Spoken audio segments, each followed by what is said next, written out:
Hello guys, kailangan ko nang diligan yung aking orchids kasi guys, pinasok ko na sila dito sa loob ng bahay. Kasi usually, nakita nyo naman guys, nasa loob yung aking orchids. Pinasok ko na kasi nga sobrang lamig guys sa labas. Oh, yan, kailangan na nating diligan. Oh, diniligan ko lang siya ng malamig na tubig. Yan, huwag yung mainit. Yan lang guys. Kasi mamaya, lalagyan ko na yan ng abono guys. Kung kita nyo yan, nagbabrown na siya. Ibig sabihin, pwede ko na siyang putulin. At saka marami na siyang guys suloy na bulaklak. Oh, ganyan. Oh, ganyan lang guys. Tapos, i-drain ko lang siya. Ganyan. Saka minsan guys, pag alam nyo na medyo brown na dito guys yung mga yung mga roots ng orchids nyo, ibig sabihin yan guys, kailangan nyo ng diligan yan.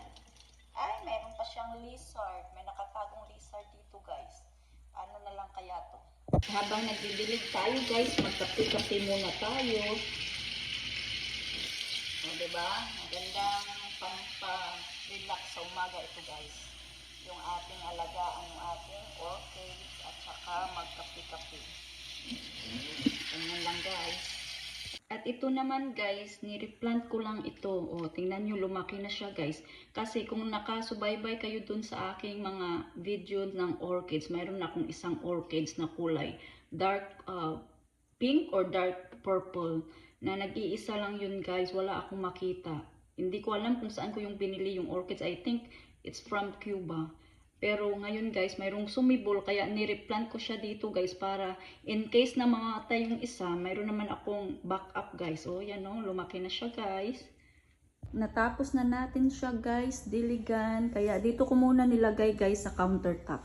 Patutuyuin ko lang muna yung kanilang yung kanilang pot bago ko ilagay dun sa gilid kasi basa pa siya guys. Tapos ito guys, punasan lang natin yung sa mga dahon nilang basa-basa. Oh, yan, punasan lang natin. At ito guys, tingnan nyo, oh. Mayroon ng ibang bulaklak. Ito, yung iba guys, nagkanda dry na kasi sobrang lamig. Iwan ko ba kung bakit di ko pinasok. Akala ko makaka-survive sila sa labas kasi alam nyo na, orchids, yung pala kailangan kong ipasok. Yan guys, oh. Punasan lang natin yan. Para yung dahon nila maging healthy. Yan, kailangan punasan guys. Tapos lalagyan na natin siya ng pataba.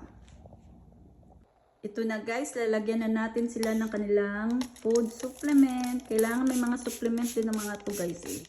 Ganyan lang guys, kanilang food supplement. Kailangan nila din yan guys para maging healthy. Katulad din ng tao, kailangan din natin ng mga vitamins. Kaya yung ating orchids, kailangan din ng vitamins. Ganyan lang yan guys oh. Binili ko lang tong aking vitamins ng ating orchids. Kailangan lang ganyan guys. O, diba? Spray lang natin. Hindi na natin kailangan idilig. Spray lang natin guys sa mga dahon, sa roots. Ganyan guys para maging healthy sila. Once a week. Kailangan natin gawin ng once a week. Yan na guys. O, diba? Ganyan lang. O, sa mga orchids lover dyan, o, diba, nakaka-relax pag mayroon kayong bulaklak. Thank you for watching, guys.